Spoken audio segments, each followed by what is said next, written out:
They came a slope that slowly downward sank. It slipped towards a stumbling grey descent. The dim heart marvel of the ideal was lost. Its crowding wonder of bright, delicate dreams and vague, half-limbed sublimities she had left. Thought fell towards lower levels, hard and tense, it passioned for some crude reality. The twilight floated still but changed its hues, and heavily swathed a less delightful dream. It settled in tired masses on the air. Its symbol colors tuned with duller reds and almost seemed a lurid mist of day. A straining thought and dire besieged her heart. Heavy her sense grew with a dangerous load, and sadder, greater sounds were in her ears.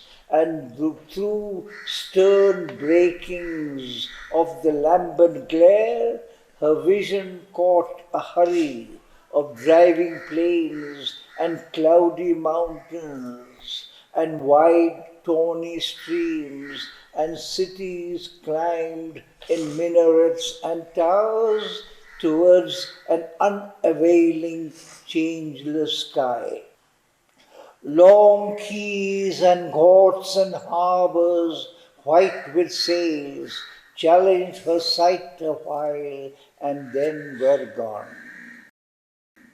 Amidst them travailed toiling multitudes in ever shifting perishable groups, a foiled cinema of lit shadowy shapes enveloped in the grey mantle of a dream. Imagining meanings in life's heavy drift, they trusted in the uncertain environment and waited for death to change their spirit scene.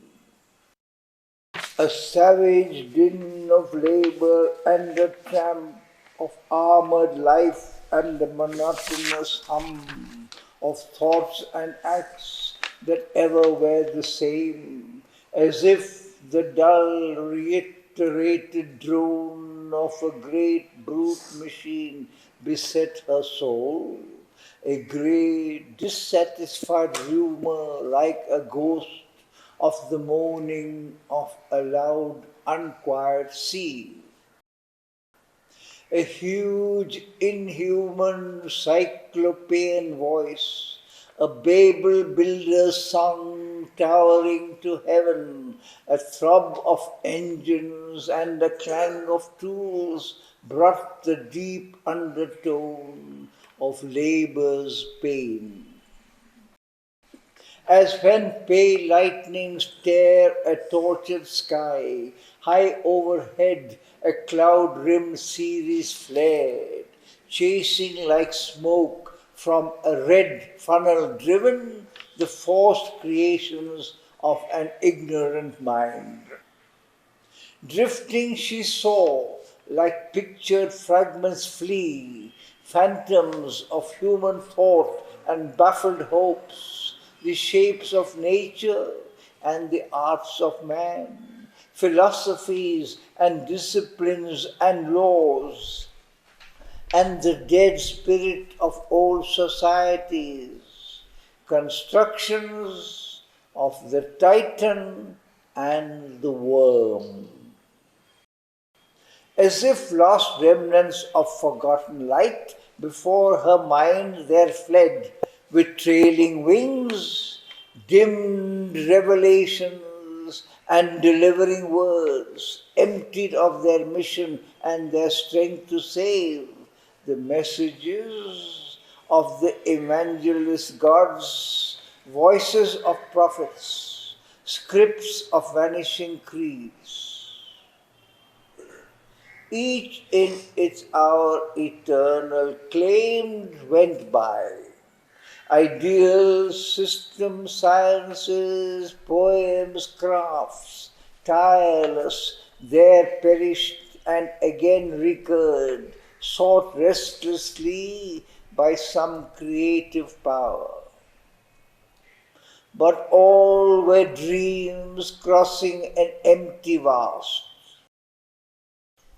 Ascetic voices called of lonely seers on mountain summits or by river banks or from the desolate heart of forest glades seeking heaven's rest or the spirit's worldless peace or in bodies motionless like statues fixed in trance cessations of their sleepless thoughts sat sleeping souls, and this too was a dream.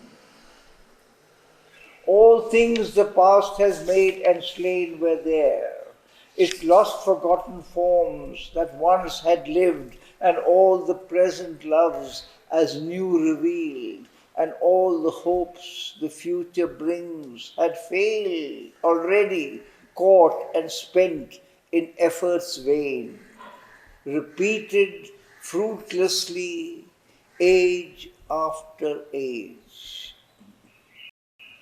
Unwearied, all returned, insisting still, because of joy in the anguish of pursuit, and joy to labor, and to win, and lose, and joy to create, and keep, and joy to kill. The rolling cycles passed and came again, brought the same toils and the same barren ends, forms ever new and ever old, the long appalling revolutions of the world.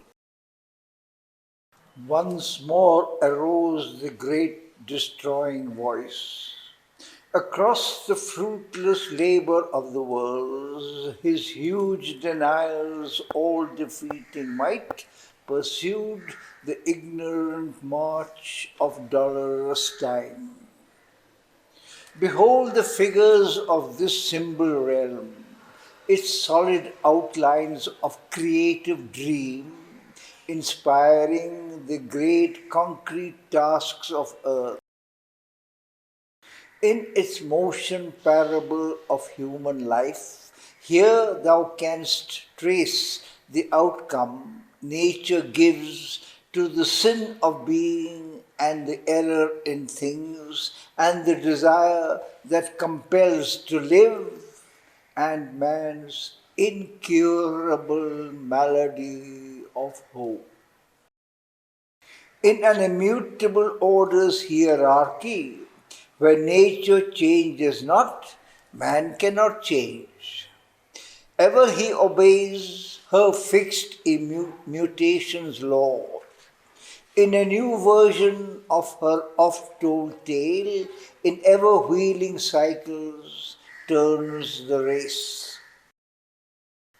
His mind is pent in circling boundaries. For mind is man. Beyond thought he cannot soar. If he could leave his limits, he would be safe. He sees but cannot mount to his greater heavens. Even winged, he sinks back to his native soil. He is a captive in his net of mind and beats soul wings against the walls of life.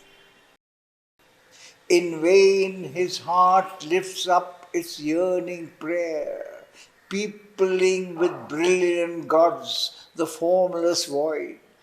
Then disappointed to the void he turns and in its happy nothingness asks release, the calm nirvana of his dream of self. The word in silence ends, in naught the name. Apart amid the mortal multitudes, he calls the Godhead incommunicable to be the lover of his lonely soul, or casts his spirit into its void embrace. Or he finds his copy in the impartial all. He imparts to the immobile his own will, attributes to the eternal wrath and love, and to the ineffable lends 1,000 names. Hope not to call God down into his life. How shalt thou bring the everlasting here? There is no house for him in hurrying time. Vainly thou seekest in matter's world an aim. No aim is there, only a will to be. All walk by nature, bound forever the same. Look on these forms that stay a while and pass, these lives that long and strive, then are no more. These structures that have no abiding truth, the Saviour creeds that cannot save themselves, but perish in the strangling hands of the years, discarded from man's thought, proved false by time, philosophies that strip all problems bare, but nothing ever have solved since earth began, and sciences, omnipotent in vain, by which men learn of what the suns are made, transform all forms to serve their outward needs, ride through the sky and sail beneath the sea, but learn not what they are or why they came. These polities, architectures of man's brain, that bricked with evil and good, wall in man's spirit, and fissured houses, palace at once and jail, rot while they reign and crumble before they crash. These revolutions, demon or drunken god, convulsing the wounded body of mankind, only to paint in new colors an old face. These wars, carnage triumphant, ruin gone mad, the work of centuries vanishing in an hour, the blood of the vanquished and the victor's crown, which men to be born must pay for with their pain. The hero's face divine, on satyr's limbs, the demon's grandeur mixed with the demigods, the glory and the beasthood and the shame.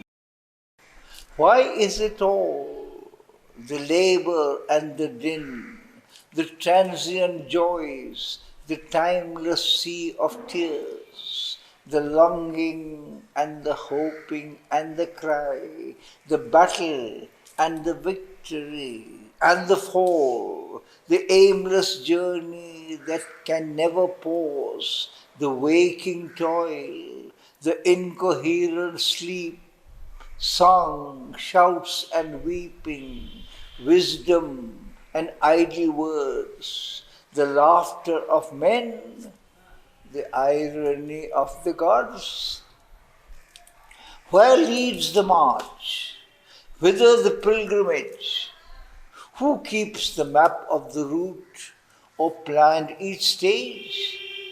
Or else, self-moved, the world walks its own way, or nothing is there but only a mind that dreams.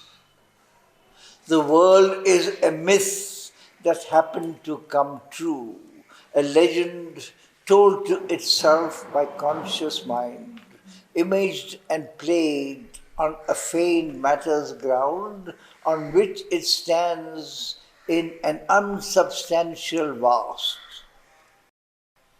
Mind is the author, spectator, actor, stage. Mind only is, and what it thinks is seen. If mind is all, renounce the hope of bliss. If mind is all, renounce the hope of truth. For mind can never touch the body of truth, and mind can never see the soul of God. Only his shadow it grasps, nor hears his laugh as it turns from him to the vain seeming of things. Mind is a tissue woven of light and shade, where right and wrong have sown their mingled paths. Or mind is nature's marriage of convenance between truth and falsehood, between joy and pain. This struggling pair no cord can separate. Each thought is a gold coin with bright alloy, and error and truth are its obverse and reverse. This is the imperial mintage of the brain, and of this kind is all its currency. Think not to plant on earth the living truth, or make of matter's world the home of God. Truth comes not here, but only the thought of truth. God is not there, but only the name of God. If self there is, it is bodiless and unborn. It is no one, and it is possessed by none. On what shalt thou then build thy happy world? Cast off thy life and mine, then art thou self, an all-seeing omnipresence, stark, alone. If God there is, he cares not for the world. All things he sees with calm, indifferent gaze. He has doomed all hearts to sorrow and desire. He has bound all life with his implacable laws. He answers not the ignorant voice of prayer. Eternal, while the ages toil beneath, unmoved, untouched by aught that he has made, he sees as minute details mid the stars, the animal's agony and the fate of man. Immeasurably wise, he exceeds thy thought. His solitary joy needs not thy love. His truth in human thinking cannot dwell.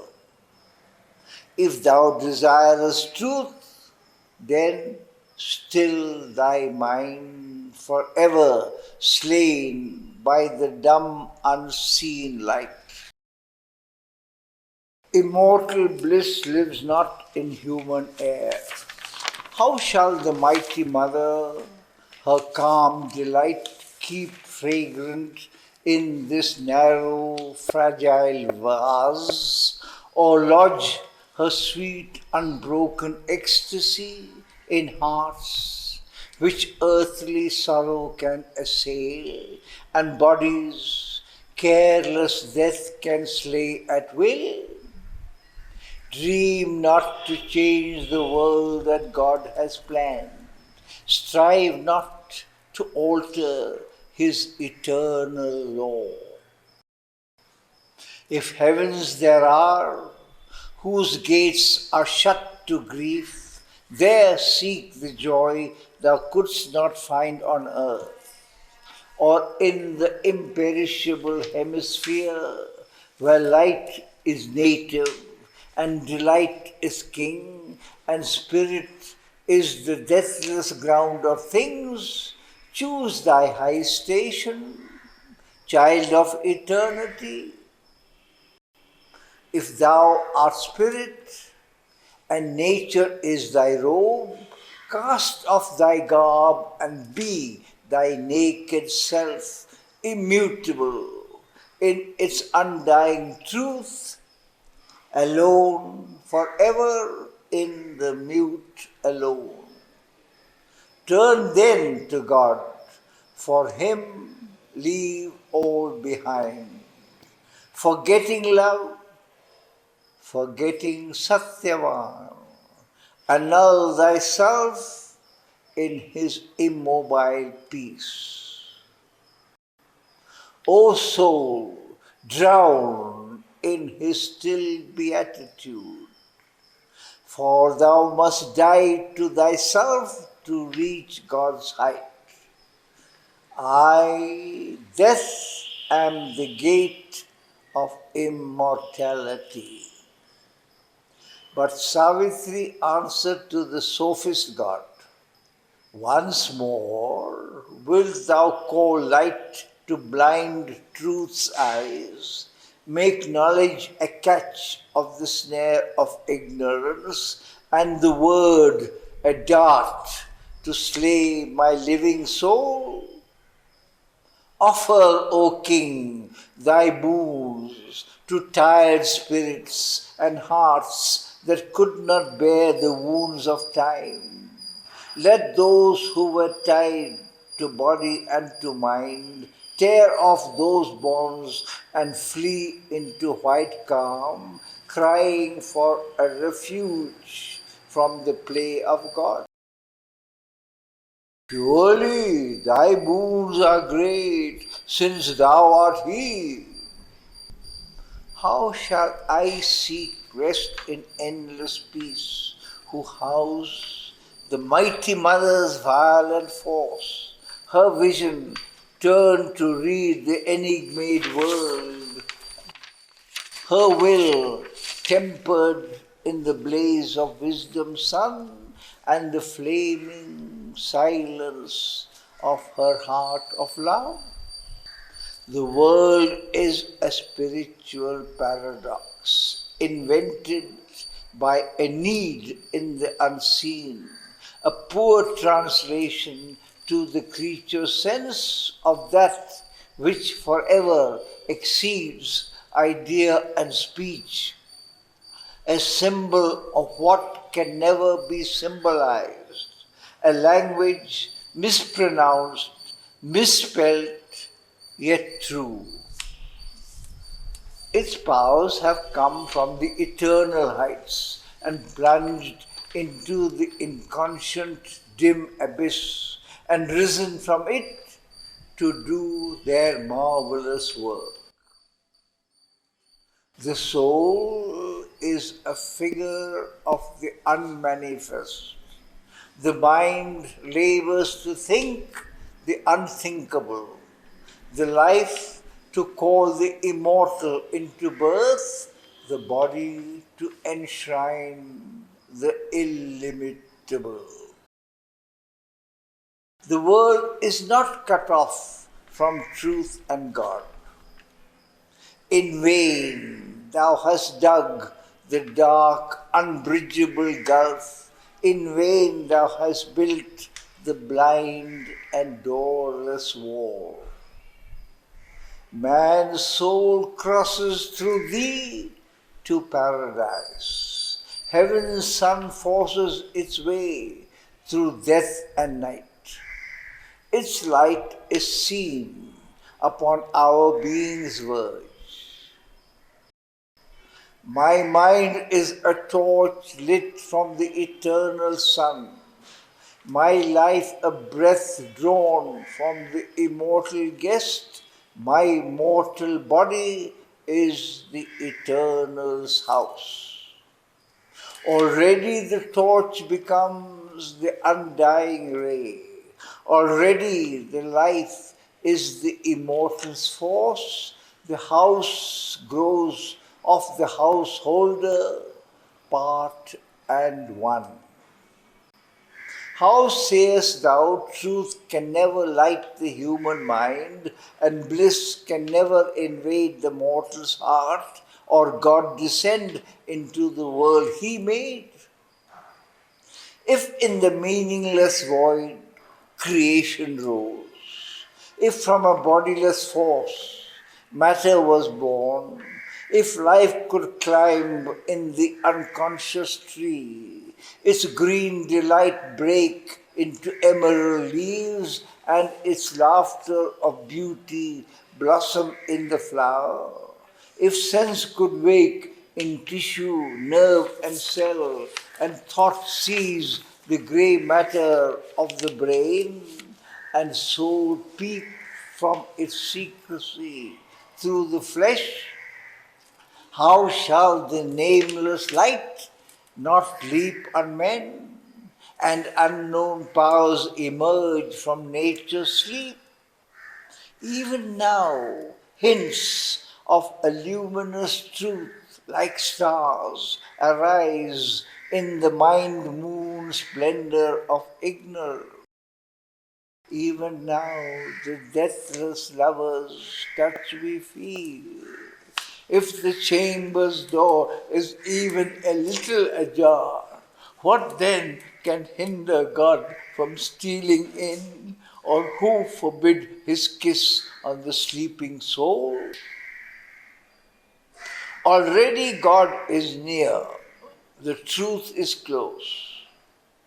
Because the dark atheist body knows him not, must the sage deny the light, the seer his soul? I am not bound by thought or sense or shape. I live in the glory of the infinite. I am near to the nameless and unknowable. The ineffable is now my household mate. But standing on eternity's luminous brink, I have discovered that the world was He. I have met spirit with spirit, self with self, but I have loved too the body of my God. I have pursued Him in His earthly form. A lonely freedom cannot satisfy a heart that has grown one with every heart. I am a deputy of the aspiring world. My spirit's liberty I ask for all. Then rang again a deeper cry of death.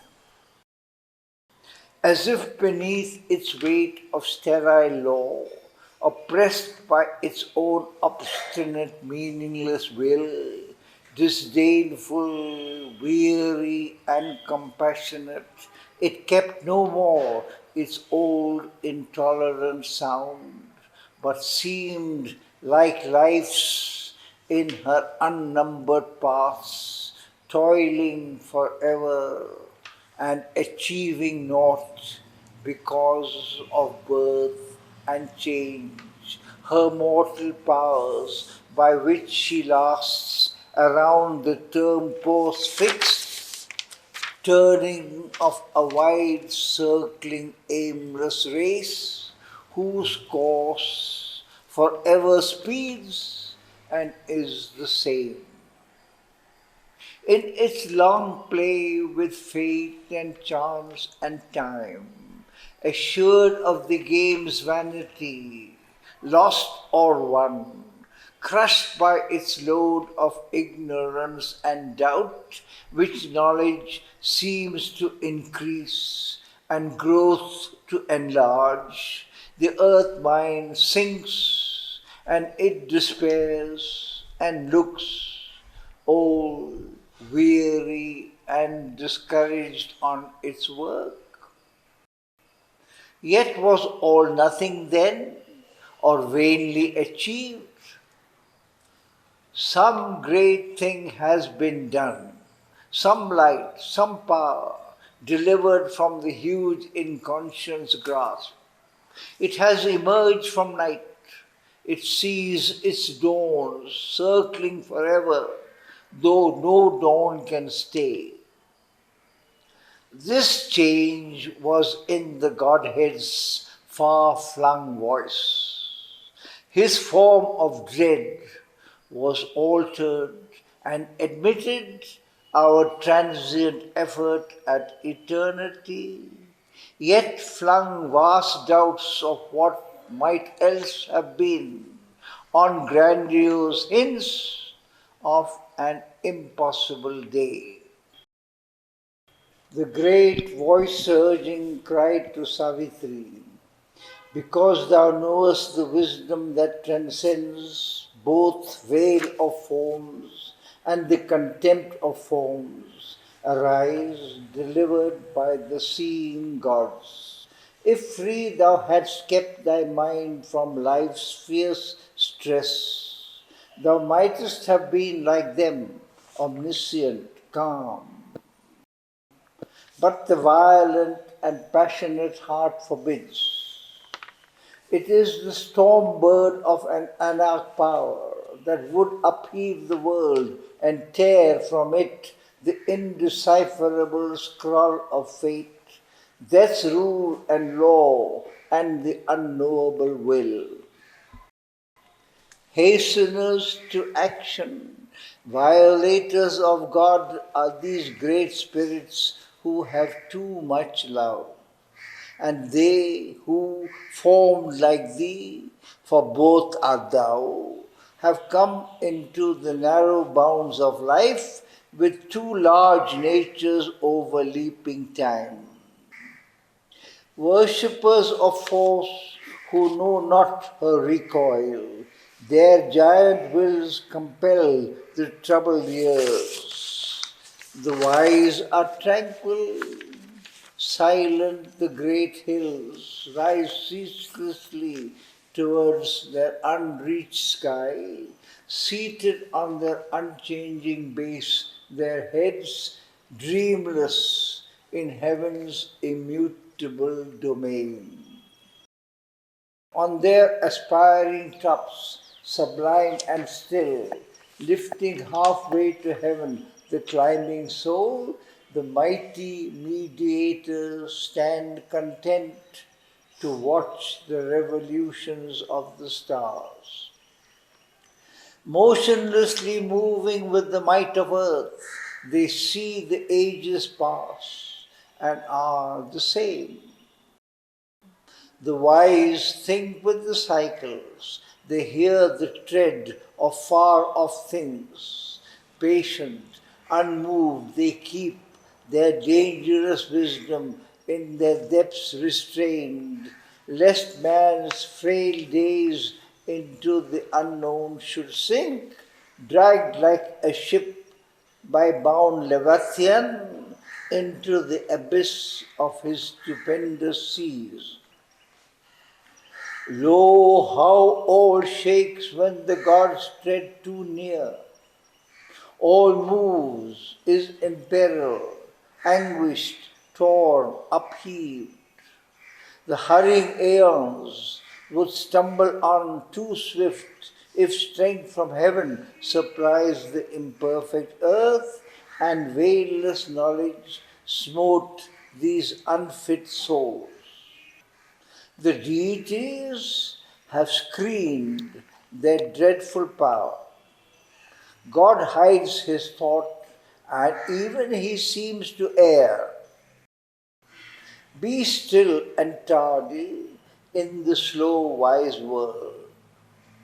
Mighty art thou, with the dread goddess filled, to whom thou criedest at dawn in the dim woods.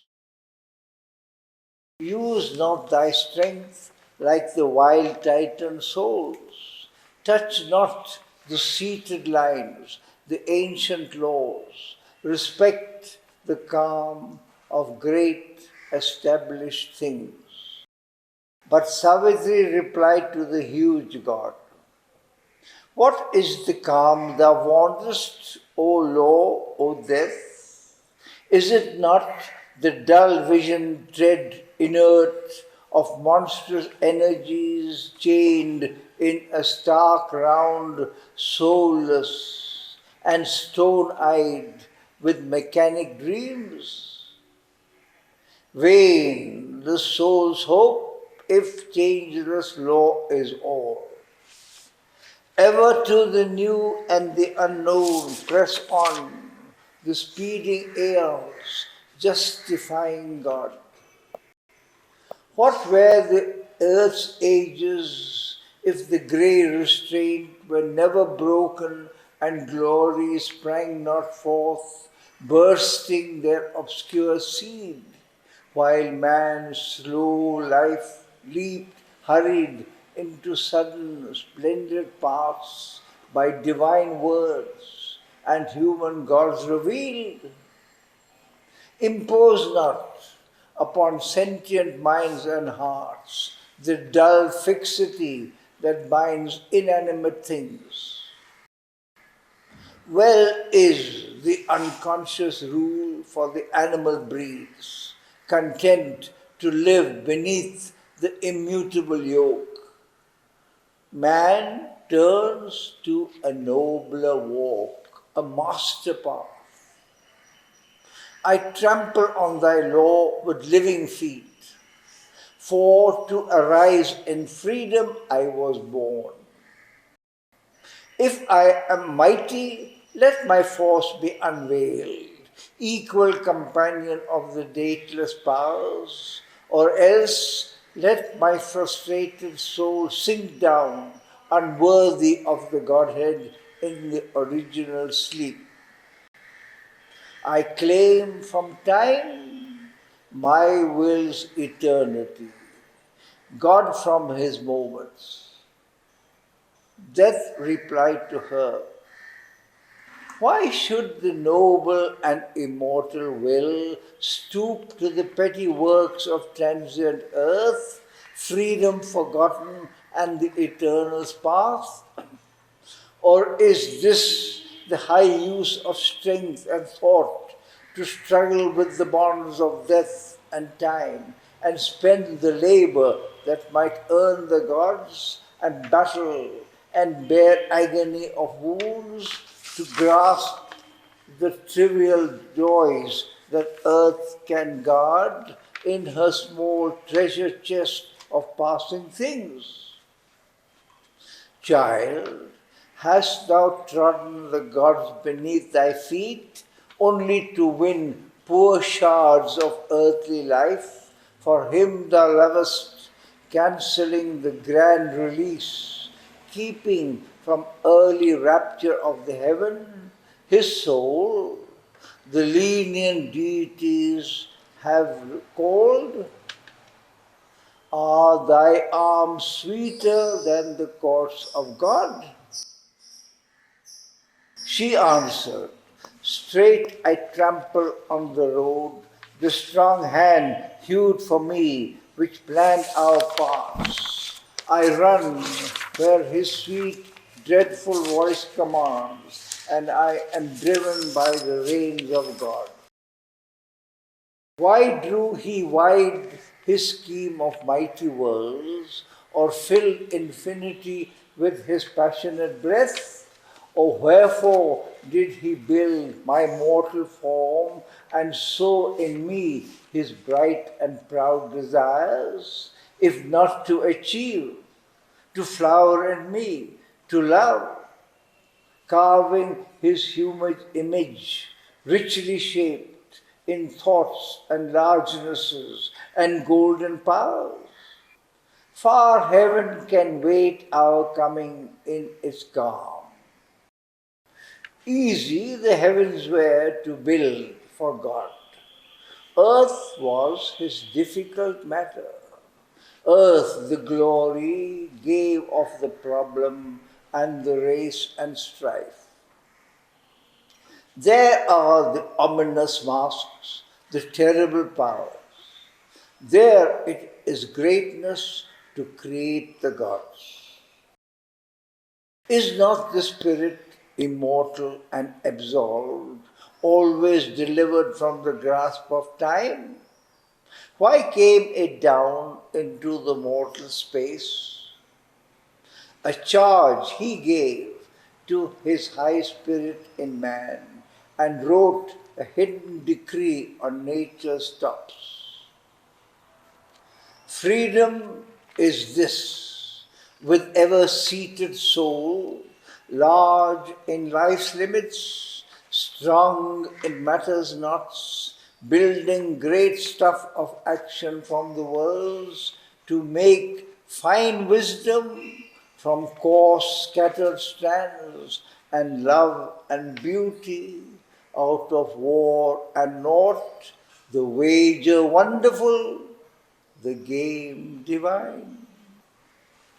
What liberty has the soul which feels not free unless stripped bare and cannot kiss the bonds the lover winds around his playmate's limbs, choosing his tyranny, crushed in his embrace? To seize him better with her boundless heart, she accepts the limiting circle of his arms, bows full of bliss beneath his mastering hands, and laughs in his rich constraints, most bound, most free. This is my answer to thy lures, O death.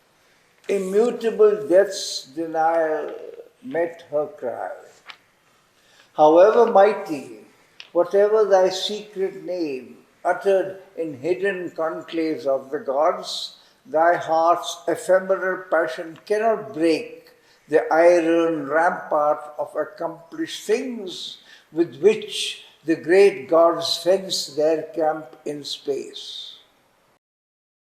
Whoever thou art behind thy human mask, even if thou art the mother of the worlds and beggest thy claim upon the realms of chance, the cosmic law is greater than thy will. Even God himself obeys the laws he made. The law abides, and never can it change. The person is a bubble on time's sea, a forerunner of a greater truth to come. Thy soul, creator of its freer law, wanting a force behind on which it leans, a light above which none but thou hast seen, thou claimest the first fruits of truth's victory. But what is truth, and who can find her form amid the specious images of sense, amid the crowding guesses of the mind, and the dark ambiguities of a world peopled with the incertitudes of thought?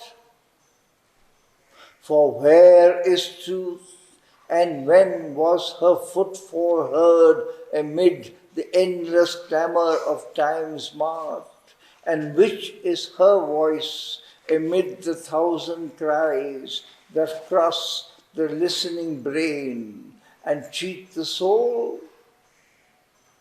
Or is truth aught but a high starry name, or a vague and splendid word by which man's thought sanctions and consecrates his nature's choice, the heart's wish, donning knowledge as its robe, the cherished ideal, elect among the elect, thought's favorite, mid the children of half-light, who, high-voiced, crowd the playgrounds of the mind, or people its dormitories in infant sleep. All things hang here between God's yes and no. Two powers, real but to each other untrue. Two consort stars in the moon's night of mind that towards two opposite horizons gaze. the white head and black tail of the mystic drake, the swift and the lame foot, wing strong, wing broken, sustaining the body of the uncertain world.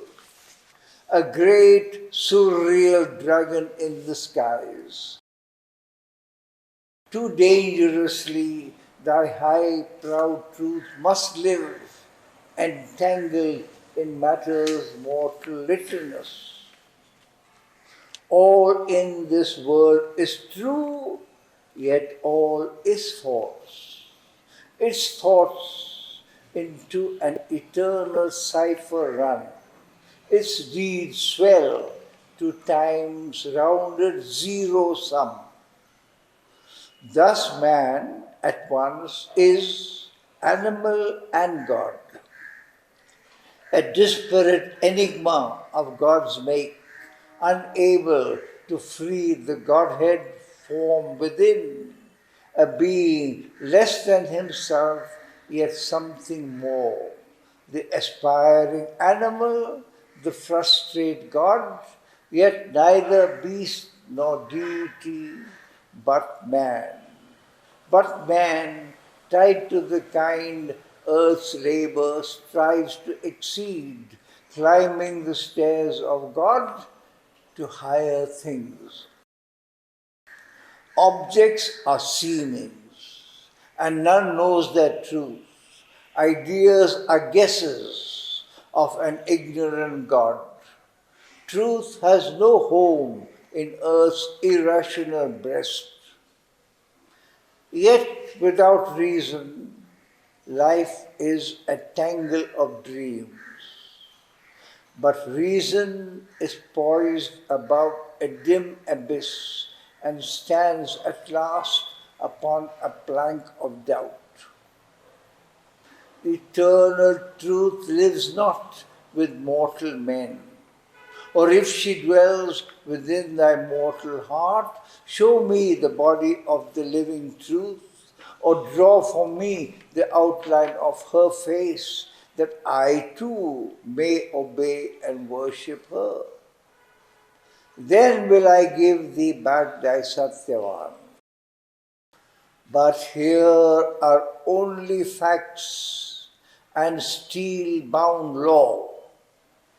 This truth I know, that Satyavan is dead, and even thy sweetness cannot lure him back. No magic truth can bring the dead to life. No power on earth cancel the thing once done. No joy of the heart can last, surviving death. No bliss persuade the past to live again. But life alone can solace the mute void and fill with thought the emptiness of time. Leave then thy dead, O Savitri, and live. The woman answered to the mighty shade, and as she spoke, mortality disappeared. Her goddess self grew visible in her eyes. Light came, a dream of heaven, into her face. O death, thou too art God, and yet not he, but only his black shadow on his path, as, leaving the night, he takes the upward way and drags with him its clinging inconscient force. Of God unconscious, thou art the dark head. Of his ignorance, thou art the impenitent sign. Of its vast tenebrous womb, the natural child. Of his immortality, the sinister bar. All contraries are aspects of God's face. The many are the innumerable one. The one carries the multitude in his breast. He is the impersonal, inscrutable soul. He is the one infinite person seeing his world. The silence bears the eternal's great dumb seal. His light inspires the eternal word. He is the immobile's deep and deathless hush, its white and signless blank negating calm. Yet stands the Creator Self, the Almighty Lord, and watches His will done by the forms of gods and the desire that goads half-conscious man and the reluctant and unseeing night.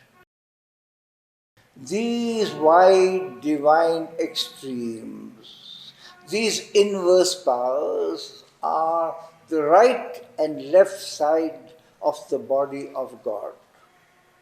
Existence, balanced twixt two mighty arms, confronts the mind with unsolved abysms of thought. Darkness below, a fathomless light above, in light are joined, but sundered by severing mind, stand face to face, opposite, inseparable, two contraries needed for his great world task, two poles whose currents wake the immense world force. In the stupendous secrecy of his self, above the world, brooding with equal wings, he is both in one, beginningless, without end. Transcending both, he enters the Absolute. His being is a mystery beyond mind. His ways bewilder mortal ignorance. The finite, in its little sections part, amazed, credits not God's audacity who dares to be the unimagined all and see and act as might one infinite. Against human reason, this is his offense. Being known to be forever unknowable, to be all and yet transcend the mystic whole, absolute to lodge in a relative world of time, eternal and all-knowing to suffer birth, omnipotent to sport with chance and fate, spirit yet to be matter and the void, illimitable, beyond form or name, to dwell within a body, one and supreme, to be animal and human and divine. A still deep sea he laughs in rolling waves. Universal he is all, transcendent none. To man's righteousness, this is his cosmic crime, almighty beyond good and evil to dwell, leaving the good to their fate in a wicked world and evil to reign in this enormous scene. All opposition seems and strife and chance, and aimless labor with but scanty sense, to eyes that see apart and miss the whole. The surface men scan, the depths refuse their search. A hybrid mystery challenges the view, or a discouraging, sordid miracle. Yet in the exact inconscience dark conceit, in the casual error of the world's ignorance, a plan, a hidden intelligence is glimpsed. There is a purpose in each stumble and fall. Nature's most careless lolling is a pose preparing some forward step, some deep result. Ingenious notes plugged into a motive score, these million discords dot the harmonious theme of the evolution's huge orchestral dance. A truth supreme has forced the world to be. It has wrapped itself in matter as in a shroud of death, a shroud of ignorance. It compelled the suns to burn through silent space, flame signs of its uncomprehended thought in a wide brooding ether's formless muse. It made of knowledge a veiled and struggling light, of being a substance nescient, dense and dumb, of bliss the beauty of an insentient world. In finite things the conscious infinite dwells. Involved, it sleeps in matter's helpless trance. It rules the world from its sleeping, senseless void. Dreaming, it throws out mind and heart and soul to labor, crippled, bound on the hard earth. A broken whole, it works through scattered points. Its gleaming shards are wisdom's diamond thoughts. Its shadowy reflex, our ignorance. It starts from the mute mass in countless jets. It fashions a being out of brain and nerve, a sentient creature from its pleasures and pangs.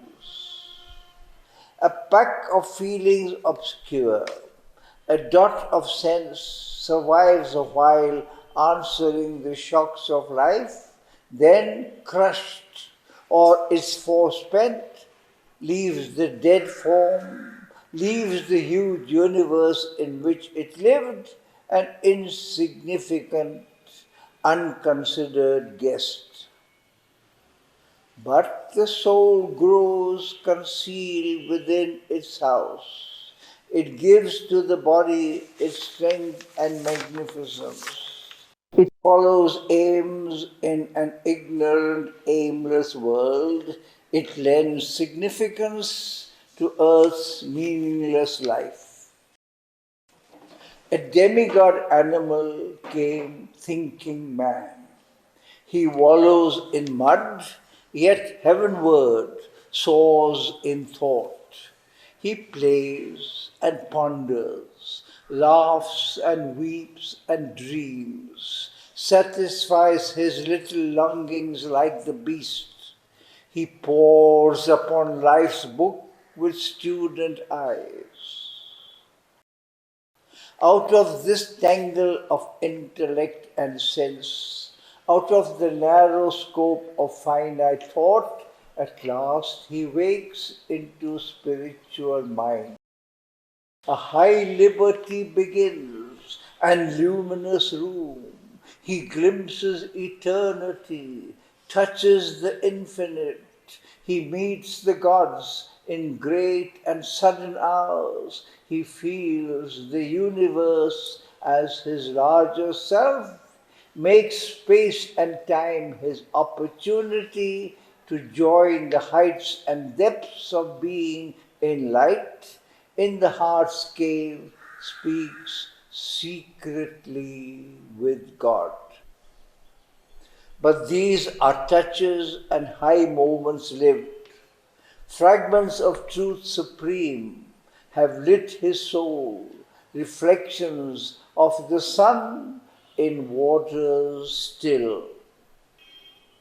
A few have dared the last supreme ascent and break through borders of blinding light above and feel a breath around of mightier air, receive a vaster being's messages and bathe in its immense intuitive ray. On summit mind are radiant altitudes, exposed to the luster of infinity, outskirts and dependencies of the house of truth, upraised estates of mind and measureless. There man can visit, but there he cannot live. A cosmic thought spreads out its vastitudes. Its smallest parts are here philosophies, challenging with their detailed immensity, each figuring an omniscient scheme of things. But higher still can climb the ascending light. There are vasts of vision and eternal suns, oceans of an immortal luminousness, flame hills assaulting heaven with their peaks. Their dwelling all becomes a blaze of sight. A burning head of vision leads the mind. Thought trails behind it its long comet tail. The heart glows, and illuminate and sear, and sense is kindled into identity. A highest flight climbs to a deepest view. In a wide opening of its native sky, intuition's lightnings range in a bright pack, hunting all hidden truths out of their lairs.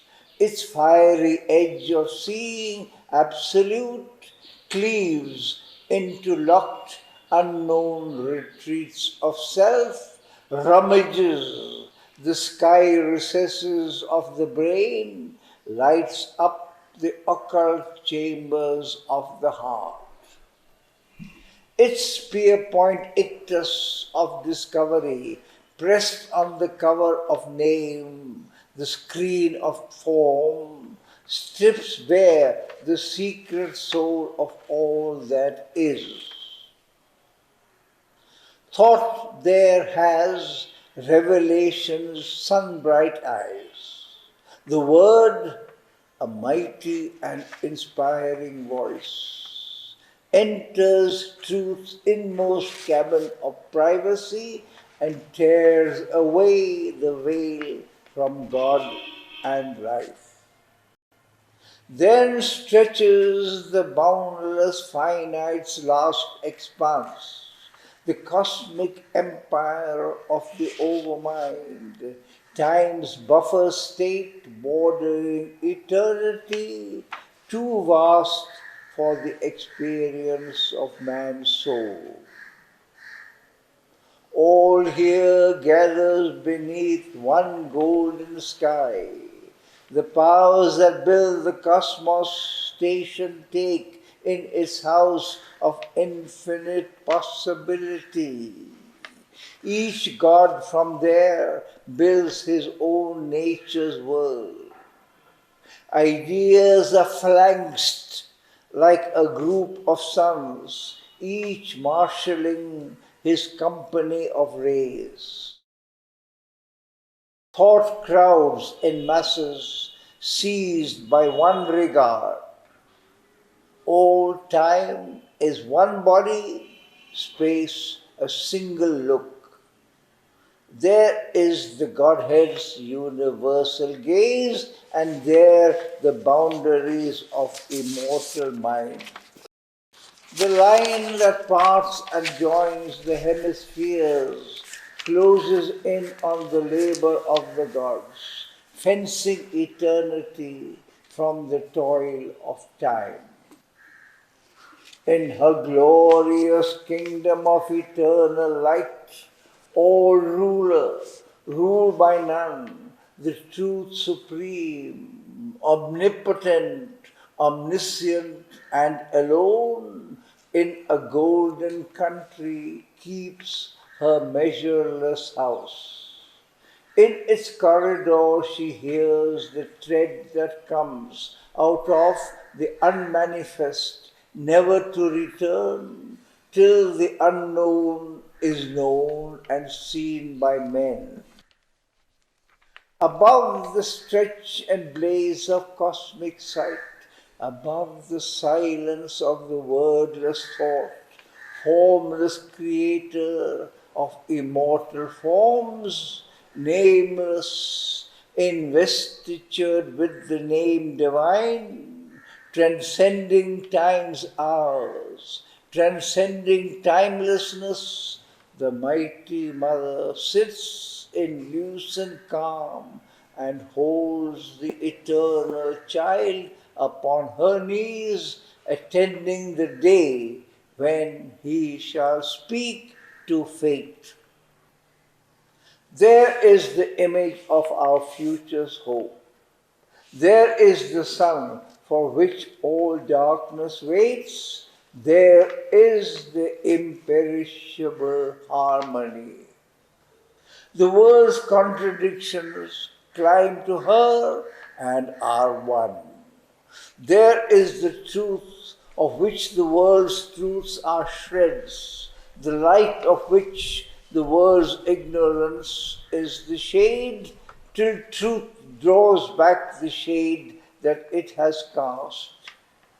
The love our hearts call down to heal all strife, the bliss for which the world's derelict sorrows yearn. Thence comes the glory sometimes seen on earth, the visits of Godhead to the human soul, the beauty and the dream on nature's face. There the perfection born from eternity calls to it the perfection born in time. The truth of God surprising human life, the image of God overtaking finite shapes. There, in a world of everlasting light, in the realms of the immortal supermind, truth who hides here her head in mystery, her riddle deemed by reason impossible, in the stark structure of material form, unenigmaed lives, unmasked her face, and there is nature and the common law of things. There, in a body made of spirit stuff, the hearthstone of the everlasting fire, action translates the movements of the soul, thought steps infallible and absolute, and life is a continual worship's rite, a sacrifice of rapture to the One. A cosmic vision, a spiritual sense, feels all the infinite lodged in finite form, and seen through a quivering ecstasy of light, discovers the bright face of the bodiless in the truth of a moment. In the moment, soul can sip the honey wine of eternity. A spirit who is no one and innumerable, the one mystic infinite person of his world, multiplies his myriad personality on all his bodies, seals his divinity stamp, and sits in each, immortal and unique. The immobile stands behind each daily act, a background of the movement and the scene, upholding creation on its might and calm, and change on the immutable's deathless poise. The timeless looks out from the travelling hours. The ineffable puts on a robe of speech, where all its words are woven like magic threads, moving with beauty, inspiring with their gleam, and every thought takes up its destined place, recorded in the memory of the world.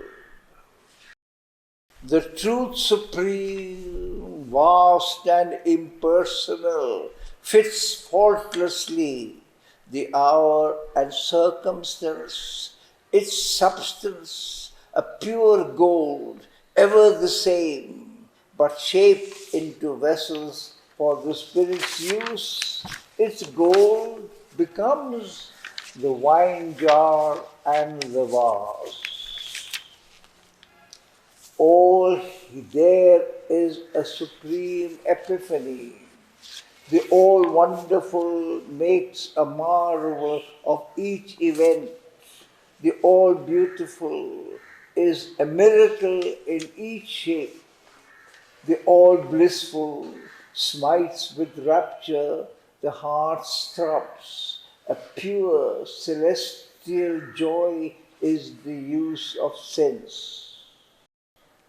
Each being there is a member of the self, a portion of the million-thoughted one, a claimant to the timeless unity, the many sweetness, the joy of difference, edged with the intimacy of the one. But who can show to thee truth's glorious face? Our human words can only shadow her. To thought, she is an unthinkable rapture of light. To speech, a marvel inexpressible. O death, if thou couldst touch the truth supreme, thou wouldst suddenly grow wise and cease to be. If our souls could see and love and clasp God's truth, its infinite radiance would seize our hearts. Our being in God's image be remade, and earthly life become the life divine. Then death the last time answered Savitri. If truth supreme transcends her shadow here, severed by knowledge and the climbing vast, what bridge can cross the gulf that she has left between her and the dream world she has made? Or who could hope to bring her down to men and persuade to tread the harsh globe with wounded feet, leaving her unapproachable glory and bliss, wasting her splendor on pale earthly air? Is thine that strength, O beauty of mortal limbs, O soul who flutterest to escape my net? Who then art thou, hiding in human guise? Thy voice carries the sound of infinity. Knowledge is with thee. Truth speaks through thy words. The light of things beyond shine in thy eyes. But where is thy strength to conquer time and death? Hast thou God's force to build heaven's values here? For truth and knowledge are an idle gleam. If knowledge brings not power to change the world, if might comes not to give to truth her right. A blind force, not truth, has made this ignorant world. A blind force, not truth, orders the lives of men. By power, not light, the great gods rule the world. Power is the arm of God, the seal of fate. O human claimant to immortality, reveal thy power, lay bare thy spirit's force, then will I give back to thee Satyavan. Or if the mighty mother is with thee, show me her face, that I may worship her. Let deathless eyes look into the eyes of death, an imperishable force, touching brute things, transform earth's death into immortal life. Then can thy dead return to thee and live. The prostrate earth perhaps shall lift her gaze and feel near her the secret body of God, and love and joy overtake fleeing time. And Savitri looked on death and answered not. Almost it seemed as if in his symbol shape the world's darkness had consented to heaven light, and God needed no more the inconscient screen. A mighty transformation came on her, a halo of the indwelling deity, the immortal's luster that had lit her face and tinted its radiance in her body's house, overflowing, made the air a luminous sea. In a flaming moment of apocalypse, the incarnation thrust aside its veil. A little figure in infinity, yet stood and seemed the Eternal's very house, as if the world's center was her very soul, and all wide space was but its outer robe. Curve of the calm hauteur of far heaven, descending into earth's humility, her forehead span vaulted the omniscient's gaze, her eyes were two stars that watched the universe. The power that from her being summit reigned, the presence chambered in lotus secrecy, came down and held the center in her brow, where the mind's Lord in his control room sits, there throned on concentration's native seat.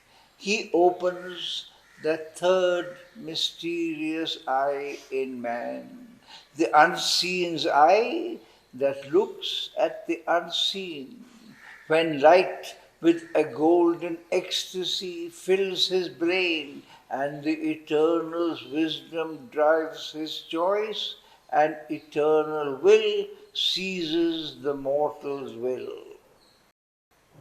It stirred in the lotus of her throat of song, and in her speech throbbed the immortal word. Her life sounded with the steps of the world soul, moving in harmony with the cosmic thought. As glides God's Son into the mystic cave where hides his light from the pursuing gods, it glided into the lotus of her heart and woke in it the force that alters fate. It poured into her navel's lotus depths, lodged in the little life nature's narrow home. On the body's longings grew heaven's rapture's flowers, and made desire a pure celestial flame. broke into the cave where coiled world energy sleeps, and smote the thousand-hooded serpent force that blazing towered and clasped the world's self above, joined matter's dumbness to the spirit's hush, and filled earth's acts with the spirit's silent power. Thus changed, she waited for the word to speak. Eternity looked into the eyes of death, and darkness saw God's living reality. Then a voice was heard that seemed the stillness self, or the low, calm utterance of infinity when it speaks to the silence in the heart of sleep. I hail thee, almighty and victorious death, thou grandiose darkness of the infinite. O void that makest room for all to be, hunger that gnawest at the universe, consuming the cold remnants of the suns, and eatest the whole world with thy jaws of fire, waster of the energy that has made the stars, in conscience, carrier of the seeds of thought, nescience in which all knowledge sleeps entombed and slowly emerges in its hollow breast, wearing the mind's mask of bright ignorance. Thou art my shadow and my instrument.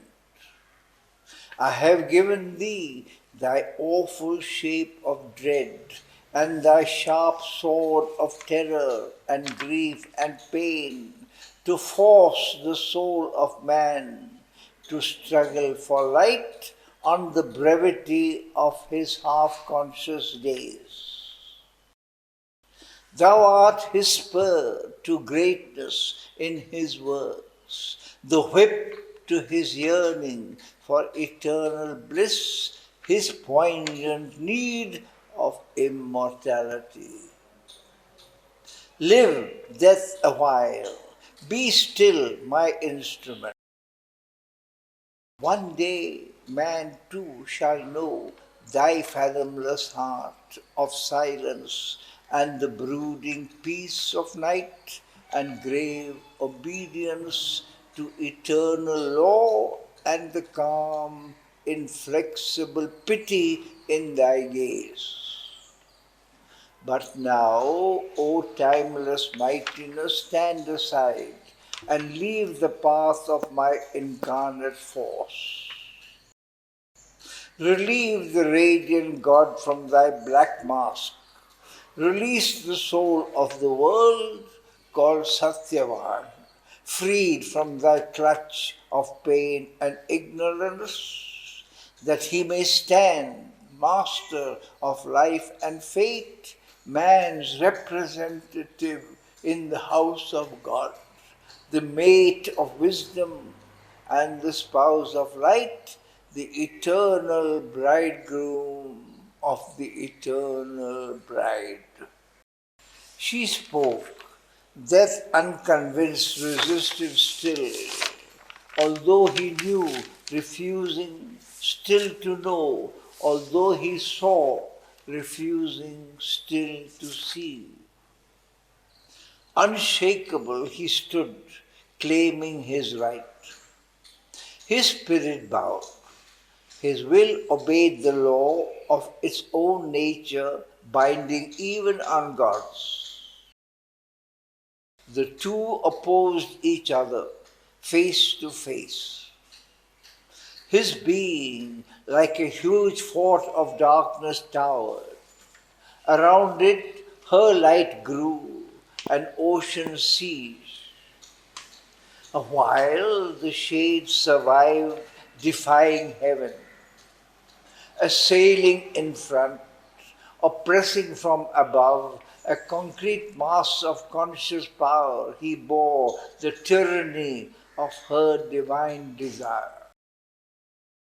A pressure of intolerable force weighed on his unbowed head and stubborn breast. Light like a burning tongue licked up his thoughts. Light was a luminous torture in his heart. Light caused a splendid agony through his nerves. His darkness muttered, perishing in her blaze. Her mastering word commanded every limb and left no room for his enormous will that seemed pushed out into some helpless space and could no more re-enter, but left him void. He called to night, but she fell shuddering back.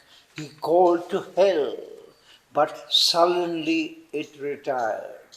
He turned to the inconscient for support, from which he was born, his vast sustaining self.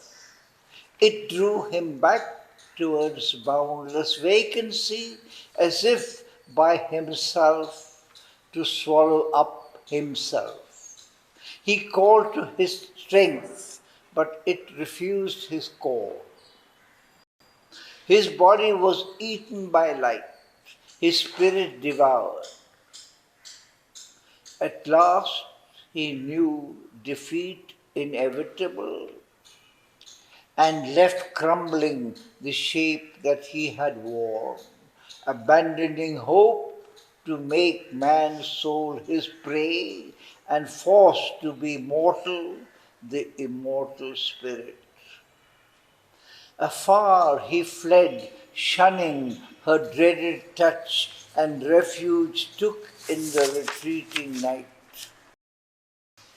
In the dream twilight of that symbol world, the dire universal shadow disappeared, vanishing into the void from which it came.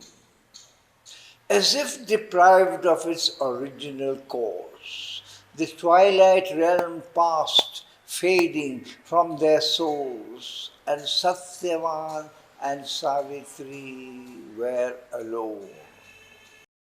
But neither stirred.